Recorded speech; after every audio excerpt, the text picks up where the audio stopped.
अरे आइए आप सभी का आपके अपने channel Gurukul coaching centre HS में हार्दिक स्वागत एवं अभिनंदन है।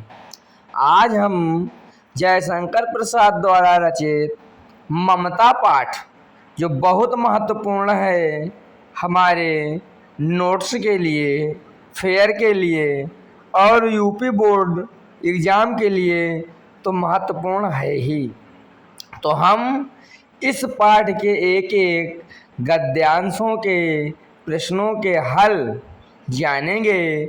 आप हमारे साथ इस वीडियो में बने रहिए। पहला, दिए गए गद्यांशों पर आधारित प्रश्नों के उत्तर दीजिए। कहा है, रोहतास दुर्ग के प्रकोष्ठ में बैठी हुई युवती से लेकर कहाँ अंत था यहाँ तक है। तो हम प्रश्नोत्तर का इस प्रकार डाल लेंगे। उसके बाद हम संकेत डाल लेंगे का रोहतास दुर्ग से लेकर कहाँ अंत था। और इसका पहला प्रश्न आपके समक्ष है कि उपयुक्त गद्यांश का संदर्भ लिखिए। तो संदर्भ लिखेंगे, इस प्रकार हेडिंग बनाएंगे संदर्भ की और लिखेंगे कि प्रस्तुत गद्यांश हमारी पठित पाठ्य पुस्तक हिंदी में संकलित गद्य खंड के ममता नामक पाठ से लिया गया है, जिसके लेखक जयशंकर प्रसाद जी हैं। दूसरा प्रश्न है, गद्यांश के रेखांकित अंश की व्याख्या कीजिए। तो आप लोग देखिए, अपनी पुस्तक में आप खोले रहिए पाठ अभ्यास और पेंसिल ले के बैठिए, पेन लेकर बैठिए, फेयर पुस्तक लेके बैठिए, लिखते भी रहिए, समझते भी रहिए। अब जितनी रेखांकित पंक्तियां हैं उसी की व्याख्या आपके समक्ष प्रस्तुत है कि लेखक जयशंकर प्रसाद जी कहते हैं कि रोहतास दुर्ग के मंत्री चूड़ामणि की एकमात्र पुत्री ममता युवा अवस्था में ही विधवा हो गई थी। उसका यौवन सोन नदी के तेज और गंभीर बहाव की तरह उमड़ रहा था।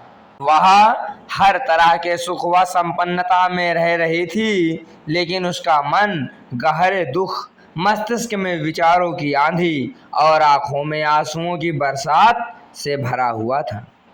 तीसरा प्रश्न है, तीसरे के 3 प्रश्न हैं। तो ये प्रश्न है कि उपयुक्त गद्यांश में हिंदू विधवा की स्थिति कैसी है। तो उत्तर लिखेंगे कि उपयुक्त गद्यांश में हिंदू विधवा की स्थिति अत्यंत दयनीय एवं मानसिक कष्ट से भरी हुई है। अगला प्रश्न है, ममता कौन थी और उसकी क्या स्थिति थी।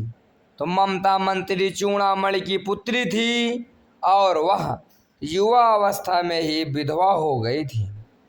अगला प्रश्न है, गद्यांश के आधार पर संसार में सबसे निराश्रय प्राणी कौन है। निराश्रय में जिसका कोई आश्रय न हो, ठिकाना न हो। तो गद्यांश के अनुसार हिंदू विधवा को संसार का सबसे निराश्रय प्राणी माना गया है।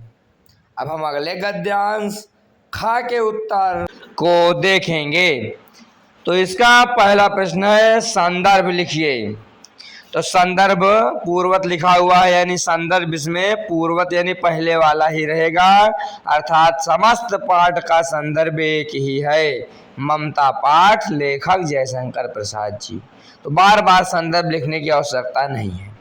दूसरा प्रश्न है कि रेखांकित अंश की व्याख्या कीजिए।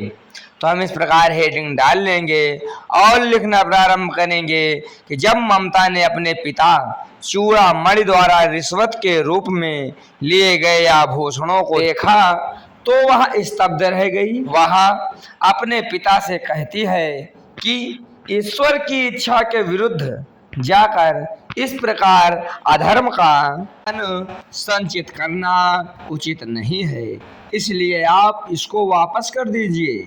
मैं इस पाप की कमाई को देखकर विचलित हो रही हूँ और इसकी चमक मेरी आँखों को अंधा कर रही है। इस प्रकार व्याख्या के बाद तीसरा प्रश्न है। तीसरे के 2 प्रश्न हैं। तो ये वाला प्रश्न है कि उपयुक्त गद्यांश में किस कार्य को ईश्वर की इच्छा के विरुद्ध बताया गया है, अथवा अपने पिता का कौन सा कृत्य ममता को परम पिता की इच्छा के विरुद्ध लगा, तो दोनों एक ही प्रश्न है। तो इसका हम उत्तर इस प्रकार लिखेंगे कि अपने देश और राजा के साथ विश्वासघात करके भविष्य के लिए रिश्वत की कमाई को ईश्वर के विरुद्ध बताया गया है। अगला प्रश्न है कि ममता ने अपने पिता से क्या कहा। तो ममता ने पाप के धन अर्थात रिश्वत को वापस करने के लिए कहा। अगला गद्यांश देखेंगे हम कि अब मुगल हुमायूं का आगमन होता है। तो प्रश्नोत्तर गा संकेत डाल लेंगे और लिखेंगे। तो पहला प्रश्न इसमें कहा है उपयुक्त गद्यांश का संदर्भ लिखिए। तो संदर्भ तो पूर्ववत है, जानते हो, पहले वाला ही रहेगा। दूसरा प्रश्न है गद्यांश के रेखांकित अंश की व्याख्या कीजिए। तो जब ममता मुगल हुमायूं के आश्रय मांगने पर शंका व्यक्त करती है तो हुमायूं स्वाभिमान से भर उठता है। वह कहता है कि यदि उसे छल ही करना होता तो वह रुकता नहीं। आगे वह कहता है कि वह तैमूर लंग का वंशज है। किसी स्त्री के साथ धोखा या छल करना उसके सम्मान व गौरव के खिलाफ है।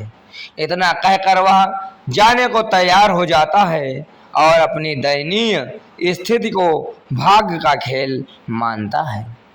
तीसरा प्रश्न है इस गद्यांश का।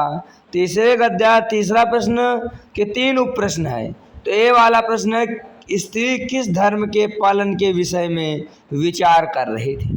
तो स्त्री यानी ममता अतिथि देवो भवः अर्थात अतिथि सत्कार के पावन धर्म के पालन के विषय में विचार कर रही थी।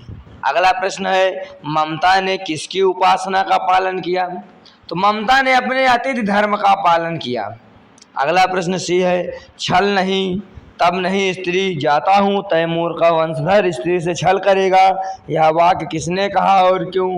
तो यह वाक्य मुगल सम्राट हुमायूं ने ममता से कहा क्योंकि ममता को मुगलों पर विश्वास नहीं हो रहा था। इस प्रकार हम गा गद्यांश के प्रश्नोत्तर को देखेंगे और समझेंगे, फिर लिख लेंगे इस प्रकार। तो इस गद्यांश का पहला प्रश्न वही उपयुक्त पद्यांश का संदर्भ लिखिए। संदर्भ पूर्ववत रहेगा पहले वाला।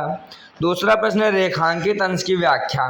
तो इस प्रकार व्याख्या लिखेंगे कि जब ममता ने उस थके हुए मुगल को शरण दी तब चांद की हल्की रोशनी में उस मुगल ने ममता के चेहरे पर अद्भुत तेजस्वी रूप को देखा। ममता के उस महान और तेजस्वी रूप को देखकर मुगल का सिर श्रद्धा से झुक गया और उसने मन ही मन उस नारी के उच्च संस्कारों को प्रणाम किया। तीसरा प्रश्न है ममता ने मुगल को क्यों आश्रय दिया। तो ममता ने मुगल को अपने धर्म और कर्म की रक्षा हेतु आश्रय दिया। अगला प्रश्नोत्तर अंगा देखिए। इसका भी पहला प्रश्न संदर्भ लिखना है। संदर्भ पूर्ववत ही रहेगा। दूसरा प्रश्न है गद्यांश के रेखांकित अंश की व्याख्या। तो इस प्रकार हेडिंग डालेंगे और लिखेंगे कि लेखक कहते हैं कि जब मुगल शासक हुमायूं को ढूंढते हुए उसके सैनिक वहां पहुंच गए तब सुबह वहां से प्रस्थान करते समय हुमायूं ने अपने एक सैनिक मिर्जा से कहा कि मैं जिस स्त्री के यहाँ रुका था परिस्थितिवश उसको कुछ दे नहीं सका, इसलिए तुम इस स्त्री का घर अवश्य बनवा देना क्योंकि झोपड़ी में मुझको बुरे समय में आश्रय मिला था। तीसरा प्रश्न है ममता क्यों भयभीत थी। तो उत्तर लिखेंगे कि ममता मुगल सैनिकों और घोड़ों की चाल की ध्वनि सुनकर भयभीत हो गई, यानी आता हुआ देख के सोचा कोई आक्रांता है आ रहा है। अगला प्रश्नोत्तर 4। तो प्रश्नोत्तर 4 यानी अब ममता वृद्ध हो गई है, वृद्धा हो गई है, तो हम इसका उत्तर देखेंगे। तो इसका भी पहला प्रश्न संदर्भ है पूर्ववत ही रहेगा। दूसरा रेखांकित अंश की व्याख्या। तो इस प्रकार लिखेंगे कि लेखक बूढ़ी हो गई ममता की अवस्था का वर्णन करते हुए कहता है कि जाड़े के मौसम की एक सुबह वह अपनी उसी पुरानी झोपड़ी में बीमार अवस्था में लेटी हुई थी। उसका कमजोर और जर्जर हड्डियों के ढांचे से खांसी की ही आवाज आ रही थी, अर्थात खांसी आ रही थी के से स्वभाव के कारण गांव की 2-3 महिला सदैव उसकी सेवा में उपस्थित रहती थी, क्योंकि ममता भी सदैव सबके सुख दुख में साथ रहा करती थी। तीसरा प्रश्न क्या है कि चौसा का युद्ध किसके मध्य हुआ था? तो उत्तर लिखेंगे चौसा का युद्ध मुगल सम्राट हुमायूं और पठान शासक शेर शाह सूरी के मध्य हुआ था। गद्यांश देखिए छा, प्रश्नोत्तर छा, तो इसका संदर्भ है पूर्वत यानी पहले वाला। दूसरा प्रश्न है इसका कि गद्यांश के रेखांकित अंश की व्याख्या कीजिए। तो रेखांकित अंश की व्याख्या हेडिंग डालेंगे और लिखेंगे कि लेखक के अनुसार ममता सैनिक से कहती है कि मैं सारा जीवन झोपड़ी के खोदे जाने से भयभीत थी, लेकिन अब मुझको कोई डर नहीं है, क्योंकि अब मैं इसको छोड़कर भगवान के पास जा रही हूँ। यहाँ चाहे महल बने या झोपड़ी बने, मुझसे कोई मतलब नहीं है। तीसरा प्रश्न क्या है कि आजीवन भयभीत रहने का कारण लिखिए। तो उत्तर लिखेंगे आजीवन भयभीत रहने का कारण झोपड़ी नष्ट होना था, यानी सोच रहे थे कहीं मेरी ये झोपड़ी है इसको कोई नष्ट न कर दे आकर आक्रांता डाकू चोर बदमाश। अब अगला गद्यांश देखिए जा, तो संदर्भ इसका पहले वाला ही रहेगा। दूसरा रेखांकित अंश की व्याख्या, तो इसमें अब काशी के धर्म चक्र के बारे में बात हो रही है, तो अगला इसका हम लिखेंगे इस प्रकार व्याख्या इसकी करेंगे कि इस अंश में लेखक ने धर्म चक्र विहार के खंडहरों का चित्रण क्या है। लेखक का अर्थ है कि टूटी फूटी छत या दीवारें घास और झाड़ियों से ढकी हुई हैं। ईंटों के ढेर से यह पता चलता है कि यह कभी भव्य वास्तुकला थी। गर्मी की चांदनी में ये खंडहर ठंडक प्रदान करने वाले हैं। इस प्रकार व्याख्या लिख लेंगे। अगला प्रश्न ये है कि धर्मचक्र कहाँ स्थित था? तो धर्मचक्र काशी के उत्तर में स्थित था। अगला और इस गद्यांश यानी इस पाठ का आखिरी गद्यांश हम देखेंगे, तो संदर्भ पूर्वत रहेगा। दूसरा प्रश्न है कि अकबर ने किसकी स्मृति में मंदिर बनाया? तो अकबर ने अपने पिता हुमायूं की स्मृति में एक अष्टकोण मंदिर बनवाया। तीसरा प्रश्न है रेखांकित अंश की व्याख्या कीजिए। तो हम इस प्रकार व्याख्या करेंगे कि लेखक का कहना है कि मुगल बादशाह अकबर ने अपने पिता के याद में वहाँ एक गगनचुंबी अष्टकोणीय मंदिर बनवाया और उसमें एक शिलालेख भी लगवाया, जिसमें लिखा था कि 7 देश के राजा हुमायूं ने एक दिन यहाँ आकर विश्राम किया था और उनके पुत्र अकबर ने उनकी याद में यह गगनचुंबी मंदिर बनवाया है।